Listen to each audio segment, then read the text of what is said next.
Özgür abi bugün ne yapıyoruz? Seni bugün çok keyifli bir yere götüreceğim. Serviste çalışma arkadaşlarımızdan Demet Hanım'ı almaya gidiyoruz şimdi bayiye. Onunla birlikte bir atı var Demet Hanım'ın. Kendisi profesyonel bir binici. Atının bulunduğu at çiftliğine gidiyoruz. Bayiye geldik. Demet'i şimdi alalım buradan.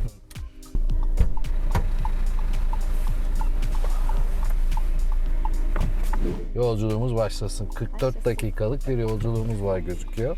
Bir atın var. Evet. Sen birazcık kendinden de bahsetmek istersen, geçmişinden, atla nasıl tanıştın? Nasıl tanıştım? Çok deneyimsiz. Önce atın ismi ne? Atımın ismi Alkız. Alkız. Evet.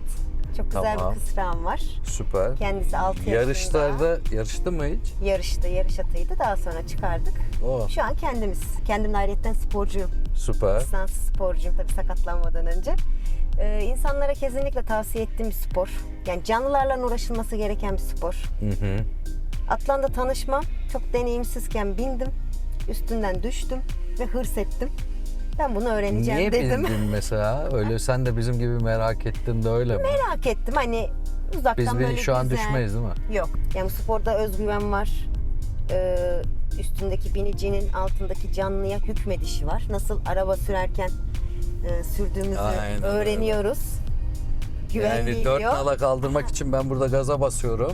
Otomatik şanzıman bize gayet güzel cevap veriyor. Orada da 4 nala kaldırmak için bildiğim kadarıyla mamuzları mı kullanıyorsunuz? Biz Artık mahpus kullanmıyor. kullanmıyoruz. Atlar genelde zaten eğitimli oluyor, eğitiyoruz, onlara öğretiyoruz. Biz de ses sistemiyle kullanıyoruz. Aynen.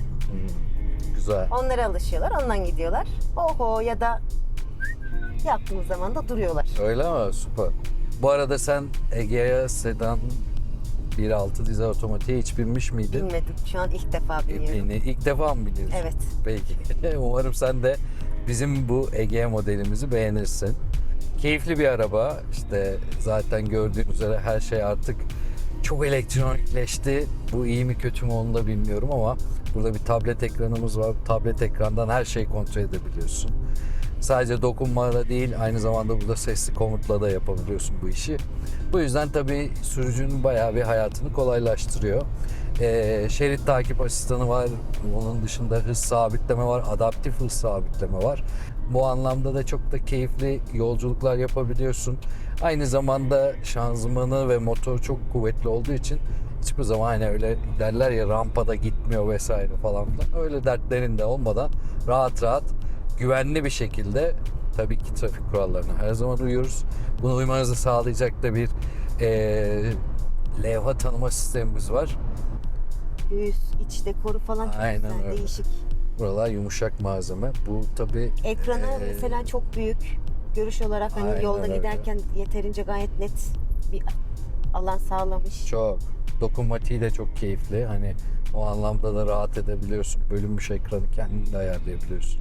Sürücüye çok büyük bir kolaylık bu. Çok. Yani inanılmaz rahat. Tabii otomatik olması da ayrı bir rahatlık. güzellik. İşte burada telefonunu şarj edebileceğin bir yer var. Telefonunu buraya şarja koyabiliyorsun. Direkt kablosuz bir şekilde şarj Çok ediyor. güzel. Şerit takip sistemi var. Ondan sonra kör nokta uyarıcı sistemi var. Otomatik kararan aynalar var. Ben anlatırım. Biz Sen bayanlar sor. için kör noktalar sanırım çok daha önemli. Tabii aynen öyle. Sağ sol mesafelerimizi çünkü bazen dikkat edemiyor biliyoruz biz. Bunların uyarıcı olması çok güzel bir şey. Çok. Yani şahsen bir bayan olarak bize gerekli bir şey. Şuraya bile dokunmadan her şeyi yapabiliyorsun zaten. Aynen öyle. Özgür abi aslında bu Ege'ye binmek de ata binmeye benziyor mu acaba? Çünkü benim direkt şöyle bir şey canlandı gözümde. Sesli komut sistemi var bildiğim kadarıyla bu arabada. Evet. Islık çaldım mı tamam komut almıyor ama bir şey söyleyince en azından Aynen öyle. Bilmiyorum, değil mi? Aynen öyle. Kesinlikle haklısın. Mesela deneyelim. Recep ara. Recep Akçay cebi arıyorum. Evet. Efsane. Gibi. Recep'cim. Evet. Başka şeyler de yapıyor.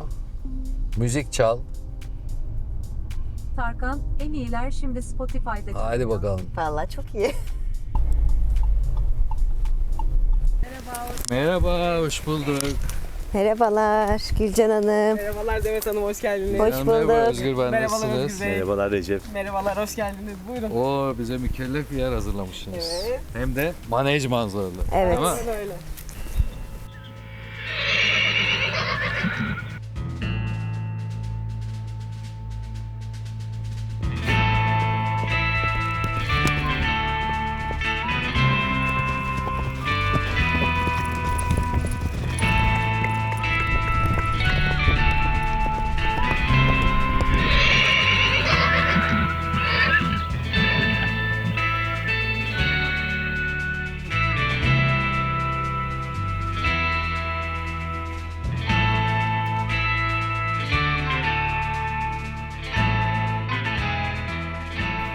Evet, ne yaptık bugün? Geldik Altınyere Binicilik Kulübü'ne. Hep beraber bizi sağ olsun Gülcan Hanım çok güzel ağırladı. Demet Hanım vasıtasıyla geldik. Neler yaptık? Buraya gelip bu arada bütün gün vaktinizi geçirebiliyorsunuz. Geldik, yemeğimizi yedik, ata bindik. Doğal bir ortamında bindik ata. Evet. Öyle bir manejde vesaire değil. Hatta ne yaptık? Egea'yla yarıştırdık diyelim. Bir ara bizim çevremizi çevrelediler. Korkmadık değil açıkçası. Ama şu anda iyiyiz. Gülcan Hanım çok teşekkür ederiz. Biz teşekkür Çok naziksiniz. Ayaklarınıza Misafirperverliğiniz sağlık. için. Her Var mı zaman söylemek bekleriz. istediğiniz bir şey? Teşekkür ederiz. Biz de Ali Uğurlu Motorlu Araçlara böyle bir güzel çekim için teşekkür ederiz. Biz teşekkür Biz de çok ederiz. eğlendik, keyif aldık. İnşallah tekrar Bir daha bekleriz. geleceğiz. Mutlaka geleceğiz. Görüşmek üzere. Görüşürüz. Kendinize iyi bakın. Görüşürüz. ederim. Hoşçakalın. Ormanın arasında sizin için de güzel, keyifli bir gün olduğunu Güzel bir varsayıyorum. kaçamak oldu. Değil mi? Çok güzel oldu. Evet. Hem araba hem at. Evet. İkisi bir arada. Bu arada Egea'nın neler yapabileceğini hepimiz şaşırdık değil mi? Egea'nın gücünü görmüş olduk. yani sadece asfalt, otoban aracı değil.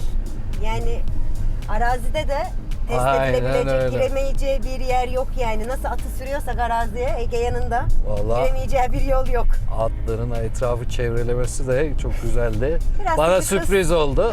Kıstırdık ama Aynen öyle. Tam bir western filmi gibi oldu ama güzel oldu.